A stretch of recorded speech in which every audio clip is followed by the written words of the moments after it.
El MUPA acull l'exposició Les dones a la prehistòria. Es tracta d'una mostra itinerant del Museu de la Prehistòria de València que estarà obert al Museu del Palmito d'Aldaia fins al 14 de maig del 2017.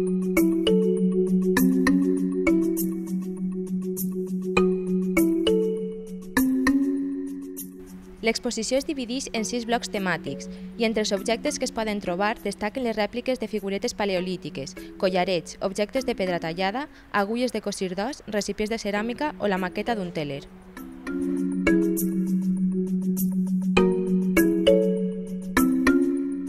L'exposició cedida per el Museu de la Prehistòria de València tracta de recuperar l'important paper de la dona en la prehistòria, la qual tradicionalment ha quedat relegada a un segon lloc.